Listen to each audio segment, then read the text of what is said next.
Just like, share, subscribe. I just say a verse. Today I welcome all of you to this verse time. Verse ടൈമിലേക്ക് സ്വാഗതം. ഞാനിപ്പോൾ ഇവിടെ ഒരു വാക്യം പറയുകയാണ്. സങ്കീർത്തനം 42 അധ്യായം അതിൻ്റെ 8 വാക്യം. യഹോവേ, പകൽ നേരത്ത് തൻ്റെ ദയ കൽപ്പിക്കും, രാത്രി സമയത്ത് ഞാൻ അവന് പാട്ട് പാടിക്കൊണ്ടിരിക്കും. എൻ്റെ ജീവൻ്റെ ദൈവത്തോടുള്ള പ്രാർത്ഥന തന്നെ. എത്ര നല്ല വാക്യം! ഈ രാവിലെ ദിവസം നമുക്ക് ധ്യാനിക്കാം. ഞാൻ രാത്രിയിൽ പാട്ട് പാടിക്കൊണ്ടിരിക്കുമെന്ന് കേരപുത്രന്മാരുടെ ഒരു സങ്കീർത്തനമാണ് 42 അധ്യായം.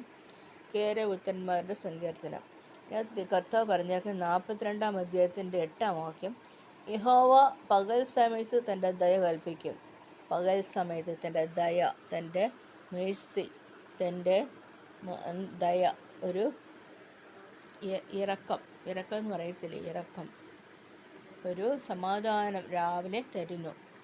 എത്ര നല്ല നേരം! നമ്മുടെ രാവിലെ സമയം നമ്മൾ നോക്കുമ്പോൾ നമുക്ക് കാണാം കർത്താവ് തൻ്റെ ദയയോട് ആ രാവിലെ ദിവസത്തെ അനുഗ്രഹിക്കുന്നതായി നമുക്ക് കാണാൻ സാധിക്കും. പകൽ സമയത്ത് തൻ്റെ ദയ കൽപ്പിക്കുന്നത്. പകൽ സമയത്ത് നാം അതിരാവിലെ കർത്താവിനെ തേടേണ്ടതാണ്. അതുപോലെ പകൽ സമയത്ത് കർത്താവ് തൻ്റെ ദയ കൽപ്പിക്കും.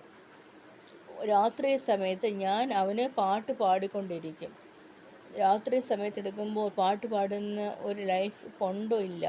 കഴിഞ്ഞ കാലങ്ങളിൽ നമ്മൾ അമ്മച്ചിമാരൊക്കെ അതിരാവിലെ എണ്ണിച്ച് പാട്ട് പാടി പ്രാർത്ഥിക്കും. അങ്ങനെയുള്ള ഒരു കാലഘട്ടമായിരുന്നു കഴിഞ്ഞ കാലങ്ങളിൽ. ഇപ്പോൾ അതല്ലല്ലോ. ഇപ്പോൾ ആ കഴിഞ്ഞ കാലത്തിൻ്റെ യാതൊന്നും എടുക്കുന്നില്ല. നമ്മളെ അമ്മച്ചിമാരെ അപ്പച്ചന്മാരെ ഓർക്കണം.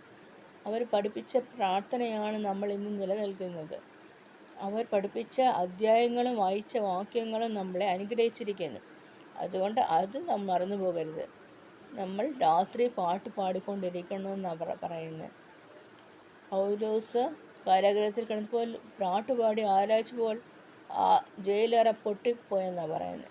ചങ്ങലയെല്ലാം പൊട്ടി.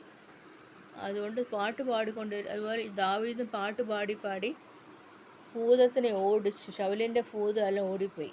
പാട്ടുപാടി കിന്നരം വായിച്ച് പാട്ട് പാടിയെന്നാണ് പറയുന്നത്. നമ്മളിതുപോലെ പാട്ട് പാടുന്നവരാക്കി തീർക്കണം. രാത്രിയിൽ നമ്മൾ പാട്ട് പാടുന്നവരാക്കി തീർക്കണം. എൻ്റെ ജീവൻ്റെ ദൈവത്തോടുള്ള പ്രാർത്ഥന തന്നെ. അതെന്തുവാ? എൻ്റെ ജീവൻ്റെ ദൈവത്തോടുള്ള പ്രാർത്ഥന. ഞാൻ കാണിക്കുന്ന എൻ്റെ പാട്ടും ബൈബിൾ വായനയും എല്ലാം എൻ്റെ ജീവനുള്ള ദൈവത്തോടുള്ള പ്രാർത്ഥനയാണ്. എൻ്റെ ജീവനുള്ള ദൈവത്തോടുള്ള എൻ്റെ പ്രാർത്ഥനയെന്ന് പറയുന്നു. നമ്മുടെ പ്രാർത്ഥന എങ്ങനെയായിരിക്കണം? പാട്ടുണ്ടായിരിക്കണം, വാക്യം ഉണ്ടായിരിക്കണം, അതിനെക്കുറിച്ച് പറയുന്നതായിരിക്കണം. നമ്മൾ കർത്താവിനെ വിളിക്കുന്നതെന്ന് നമ്മൾക്ക് അറിയാം. അതൊരു പ്രാർത്ഥന തന്നെ. അത് കർത്താവിൻ്റെ മുൻപിൽ ഒരു ധൂപമായി മാറുന്നു. ഇത്ര നല്ല അധ്യായം ഈ വാക്യം 42 സങ്കീർത്തനം 8 വാക്യം നിങ്ങൾ വായിക്കണം. യഹോവ പകൽ സമയത്ത് തൻ്റെ ദയ കൽപ്പിക്കും, രാത്രി സമയത്ത് ഞാൻ അവന് പാട്ട് പാടിക്കൊണ്ടിരിക്കും. എൻ്റെ ജീവൻ്റെ ദൈവത്തോടുള്ള പ്രാർത്ഥന തന്നെ. എത്ര നല്ല ഒരു അധ്യായം, എത്ര നല്ല വാക്യം! ഈ രാവിലെ ദിവസം കർത്താവിനെ നമ്മൾ വിളിക്കാം, ആരാധിക്കാം. എക്സാംസ് എഴുതുന്ന കുഞ്ഞുങ്ങൾക്ക് വേണ്ടി പ്രാർത്ഥിക്കാം. അതുപോലെ പ്രശ്നത്തിൽ കൂടി, പ്രതിസന്ധികളും പ്രതികൂലങ്ങളിൽ കൂടി കടന്നു പോകുന്നവർക്ക് വേണ്ടി പ്രാർത്ഥിക്കാം. അതുപോലെ നമ്മുടെ ജീവിതത്തിൻ്റെ പല മേഖലയിൽ ആശുപത്രി രോഗികളായി കിടക്കുന്നവർക്ക് വേണ്ടി പ്രാർത്ഥിക്കാം. അവർക്കെല്ലാം സൗഖ്യം ദൈവം ദാനം ചെയ്യട്ടെ. ഈ വാക്യത്താൽ ദൈവം നമ്മളെ ഏകീകരിക്കുമാറാകട്ടെ. ആമീൻ.